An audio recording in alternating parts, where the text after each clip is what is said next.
अब आप लोग जो है वो इसको यूट्यूब पे देख लेना, चैनल का तो पता ही है ना, मेरे सजाद महमूद के नाम से है। अच्छा जी, हम चाहते हैं जी डेस्कटॉप के ऊपर यहाँ पे मैं एक फ़ोल्डर बना लेता हूँ, न्यू वेब के नाम से। इसको मैं ओपन करता हूँ और यहाँ पे मैं फ़ाइल नेम रख देता हूँ जी index.html। अगर आपने नई फाइल बनानी है, कंट्रोल एन करेंगे तो एक नई फाइल आ जाएगी, ठीक है। क्या ऐड करेंगे? कंट्रोल नई फाइल चाहिए तो अच्छा। अगर नहीं आ रही, वैसे डिफ़ॉल्ट में कहा जाती है। अब जब मैंने इसको HTML से सेव कर दिया तो मैं जो आपको बता रहा था, ये देखो H लिखूँगा, ये देखो H, वो आपको खुद ही सारा दे वो उसने सारी जो बेसिक टैग्स हैं वो आपके पास दे दिए। इसको मैं सेव करता हूँ और इसको मैं ओपन इन ब्राउज़र कर लेता हूँ यहीं से। ये अब उसने मुझे फ़ाइल दे दी है सिंपल, ठीक है। ये उसका अभी फ़ाइल नेम आ रहा है। ये जहाँ पे जो टाइटल है, यहाँ पे जब मैं लिखूँगा माय फर्स्ट पेज, इसको मैं सेव करूँगा और यहाँ पे आके जब मैं इसको रिफ़्रेश करूँगा तो यहाँ पे मेरा जो टाइटल है वो चेंज हो जाएगा। ये आपको नज़र आ रहा है, ठीक है। इसी तरीके से अब बॉडी के अंदर जब आप आ जाएंगे तो मैंने आपको लास्ट टाइम भी बताया था, ये देखो अब वो सारे टैग्स जो हैं आपके पास, ये वो सारे टैग बता रहा है कि आप टैग लगाने लगे, कौन सा टैग लगाना है।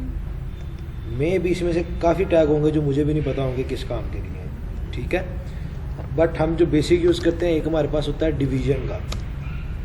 अब जैसे मैंने ये लगाया, उसने उसका एक ओपन कर दिया, एक क्लोज़ कर दिया। इसका काम होता है, ये करता है जी डिवाइड। वेबसाइट को जो आपका पेज होता है उसको डिवाइड करता है डिफरेंट पार्ट्स के अंदर। इसके अलावा आपके पास H6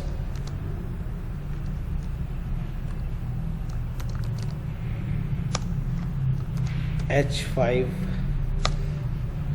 इसी तरह आपके पास H4, ये अप टू आपके पास आते हैं जी H1 तक। यहाँ पे आप कुछ भी लिख सकते हैं, या आपके हेडिंग के टैग हैं। ये आपने कहा यहाँ पे जब आया तो आपने क्या कर दिया? रिफ्रेश कर दिया जी, यहाँ पे सेव किया कंट्रोल S से, यहाँ पे आया हूँ तो रिफ्रेश कर दिया F5 से। F5 से।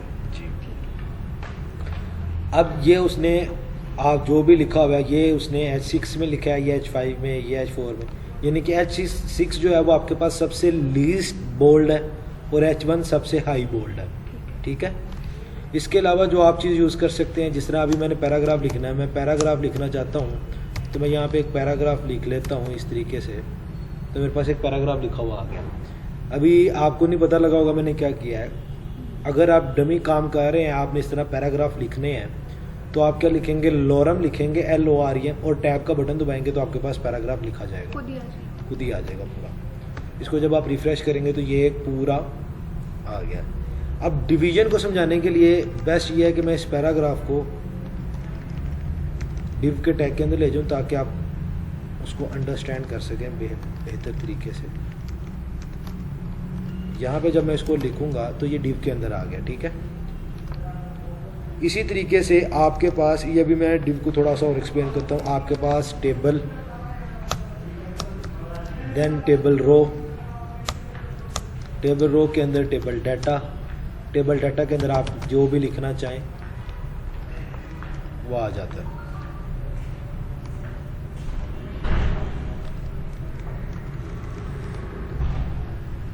Ctrl+Shift+D से मैंने डुप्लीकेट कर लिया। जितने भी आपको कॉलम चाहिए, जितने भी आपको सेल चाहिए, आप उतनी दफ़ा TD लगाएंगे और इसको आप यहाँ से कैंसिल कर देंगे। और यहाँ पे आके जब आप इसको रिफ़्रेश करेंगे तो ये आपके टेबल के अंदर लिखा हुआ आ रहा है। इसके अंदर अगर आप यहाँ पे, इसको हम कहते हैं जी टेबल का attribute, border is equal to 1। समझ आ रही है बात? उसने उसको बॉर्डर कर दिया। ये एट्रीब्यूट होता है जो आप इस तरह देते हैं, ठीक है। अब यहाँ पे आ जाते हैं। यहाँ पे मैं थोड़ी सी, ये आपके बेसिक टैग्स हैं। इस तरीके से आप जितने भी टैग्स आपके पास होंगे आप उनको यूटिलाइज कर सकते हैं। मोस्ट जो यूज टैग्स हैं वो डिव, H के टैग हैं, स्पैन है, ये टैग्स पैराग्राफ का हो गया, इमेज का हो गया। इमेज के लिए आप क्या करते हैं, आप सिंपली IMG लिखेंगे और इमेज आ जाएगा। यहाँ पे आपका file path /file name .extension, ठीक है। ये जब आप लिख के इसको सेव करके जब आप रिफ़्रेश करेंगे तो अभी तो क्योंकि वो इमेज उसको मिली नहीं है, अदरवाइज़ वो यहाँ पे इमेज लोड कर देगा। ये मैंने टेबल के अंदर लिखा हुआ है, ये टेबल के अंदर नहीं बाहर लिखा था मैंने। अब मैं थोड़ी सी स्टाइलिंग करता हूँ। ये अब आ जाते हैं जी CSS के अंदर। मैं क्या करता हूँ जी, मैं इसकी विड्थ डिफाइन करता हूँ 50%। याद रखिएगा स्टाइलिंग आपने जब भी करनी है, स्टाइलिंग का सिंटैक्स क्या है आपके पास, कीवर्ड या नहीं जो भी आपने चीज़ करनी है, एट्रीब्यूट, फिर आपका आएगा कॉलन, फिर आएगी उसकी वैल्यू, फिर आएगा सेमी कॉलन। ये आपका सिंटैक्स है CSS को लिखने का, स्टाइल को लिखने का। ठीक है। अब जैसे विड्थ मुझे चाहिए थी 50%, तो विड्थ एक एट्रीब्यूट है, 50% उसकी वैल्यू है। ठीक है। इसी तरह एक बैकग्राउंड की मैं ले लेता हूँ और मैं यहाँ पे ब्लैक कर देता हूँ। इसी तरह मैं एक कलर की ले लेता हूँ और मैं वाइट कर देता हूँ। ठीक है। ये मैंने 3 स्टाइलिंग लगाई है। अब जब मैं इसको रिफ्रेश करूँगा, एक तो उसने वो आधी स्क्रीन खाली कर दी है, 50% स्क्रीन को उसने ऑक्यूपाई कर लिया। इसको हम कहते हैं जी स्टाइलिंग। अब इसको जब हम CSS के अंदर लेके जाते हैं, तो CSS के अंदर लेके जाने के लिए हम हेड के अंदर क्या करते हैं, या तो हम स्टाइल का टैग लगा लेंगे, या हम क्या करेंगे, लिंक लगा लेंगे।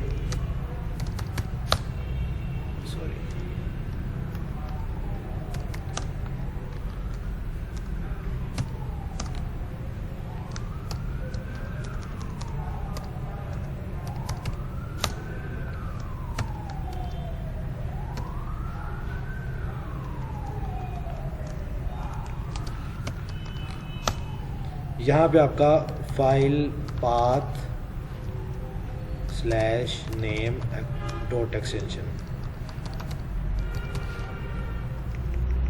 ठीक है। यहाँ तो आप उसकी एक नई फाइल क्रिएट कर सकते हैं, इस तरह Ctrl+N करके सेव कर देते हैं आप style.css के नाम से, और इसको आप यहाँ पे लोड कर सकते हैं। और यहाँ पे आप सिंपली क्या कर सकते हैं, स्टाइल,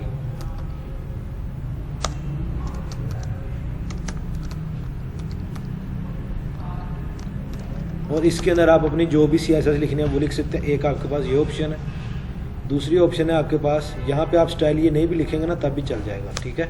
क्योंकि वो आपने एक सेपरेट फाइल बनाई। लेकिन अगर आप यहाँ पे देना चाहें तो आप क्या करेंगे, इस तरह स्टाइल का टैग लगाएंगे। अब आपके पास एक ऑप्शन होती है डॉट क्लास नेम। ठीक है। एक आपके पास होती है हैशटैग ID।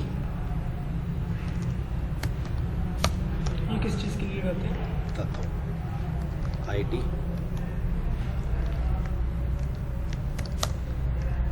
एक आपके पास है जी डायरेक्ट इनपुट टैग है जिस तरह। ठीक है। एक ये हो गया। फिर एक है जी इनपुट, इसकी आगे आप अगर टाइप डिफाइन करते हैं, type is equal two numbers कर लेते हैं, नंबर। ठीक है। आपके पास ये 4 पैटर्न है CSS को लगाने के। एक है आप क्लास डिफाइन कर सकते हैं, एक है आप ID डिफाइन कर सकते हैं, एक है आप डायरेक्ट टैग। टैग क्या है, ये जिस तरह H6 है ये एक टैग है। आप डायरेक्ट यहाँ पे H6 लिखें, ब्रैकेट लगाएं, उसके अंदर जो स्टाइलिंग लिखेंगे पूरी वेब में जहाँ जहाँ पे भी वो टैग होगा उस सब के ऊपर वो अप्लाई हो जाएगा। ठीक है। इसी तरह अगर मैं यहाँ पे इनपुट, तो ये देखें उसने मुझसे पूछ लिया टाइप क्या है, समझ आ रही है। यहाँ पे अगर मैं लिख देता हूँ NUMBER, तो इस तरह के मैंने जितने भी टैग लगाए होंगे जहाँ पे मैंने टाइप नंबर दी होगी उस पर जो मैं स्टाइल यहाँ पे दूंगा, CSS जो भी स्टाइलिंग यहाँ पे दूंगा वो सारी उन सारे टैग्स के ऊपर अप्लाई हो जाएगी। ये चीज़ क्लियर है। अब जो क्लास है उसको कैसे करना है, बजाय ये सारी स्टाइलिंग यहाँ पे देने के मैं क्या करता हूँ, इस सारे को यहाँ से कट कर लेता हूँ और मैं यहाँ पे पेस्ट कर देता हूँ। मुझे ये चीज़ नहीं ना समझ आती, उधर से उठा के उधर रख, उधर से उठा के। बेटा ये आपको एक्सप्लेन करने के लिए उठा के उधर जब आप करने लगोगे आपको पता चल जाएगा इसको वहाँ से उठा के वहाँ पे क्यों रखा है। मैंने एक तरीका वो है कि आपने यहाँ पे लिख लिया, दूसरा तरीका मैं यहाँ पे नहीं लिख रहा, मैं यहाँ पे अब नहीं लिख रहा, यहाँ पे मैंने यहाँ पे लिखा हुआ है, बट यहाँ पे मैं उसको कॉल करूँगा। तो वहाँ लिखा पे- कहीं और है, मगर वहाँ से अप्लाई paste कहीं पे करके होगा। वहाँ कर देंगे और उसको डिलीवर कर देंगे। तो यहाँ पे उसको अप्लाई करने का क्या तरीकाकार है, यहाँ पे हम लिखेंगे जी क्लास इज इक्वल टू जो भी आपने यहाँ पे नाम रखा होगा। मैंने अभी क्योंकि क्लास नेम रखा हुआ है, आप इसका ABC कुछ भी रख सकते हैं। ये आप यहाँ से कॉपी करेंगे, यहाँ पे पेस्ट कर देंगे, तो जो भी आपने ये स्टाइलिंग दी होगी वो सारी इस डिव के अंदर, या वो जगह जहाँ पे आपने ये क्लास दी हुई है, ये सिर्फ एक जगह पे नहीं, मैं यहाँ पे भी दे सकता हूँ।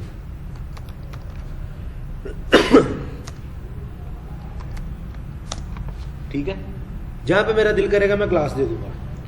इसी तरीके से सिर्फ पर्पस क्या है? स्टाइल करने के लिए, स्टाइल के स्टाइल लिए, यानी कि टाइप है एक तरह की, जी। टाइप जिस तरह टैग है। ओके एक है इसको जो जब जैसे मैंने पहले लिखा था यहाँ पे मैंने पूरी स्टाइल, इसको हम कहते हैं इन लाइन स्टाइलिंग। ओके इस तरह जो हम कहते हैं इसको हम कहते हैं जी CSS के थ्रू हमने स्टाइलिंग की हुई है। हमने एक फाइल बनाई है, ग्रुपिंग के जरिए की है, हेड के जरिए हमने स्टाइलिंग की हुई है। इसको फिर हम इन लाइन नहीं कहते। जब आप बड़े प्रोजेक्ट पे काम करते हैं तो आपने अगर सपोज करें, सर ये- बिकॉज इज कॉल्ड मैं ले लेता हूँ यार, जैसे कि सिंपल आप कोई भी वेबसाइट बनाते हैं तो सिंपल वेबसाइट के अंदर आपको एक होम पेज चाहिए, एक कैटेगरी का पेज चाहिए, एक अबाउट अस का पेज चाहिए, एक कॉन्टैक्ट अस का पेज चाहिए। ये एक सिंपल वेबसाइट के लिए एक नेसेसिटी है। तो इन सारों में कहाँ कहाँ पे H1 का टैग लगा होगा, H2 का टैग लगा होगा, तो आप सारों पे अलग अलग स्टाइलिंग करने के बजाय आप एक ग्रुप बना के हर जगह पे सिर्फ कॉल करते हैं, ताकि वो, समझ आ रही है बात की, हर जगह पे सेम स्टाइलिंग अप्लाई हो जाए। इसलिए हम इसको यूटिलाइज करते हैं। डॉट के साथ आप क्लास डिफाइन करते हैं, हैशटैग के साथ आप आईडी डिफाइन करते हैं, और आईडी को डिक्लेयर करने के लिए आईडी इज इक्वल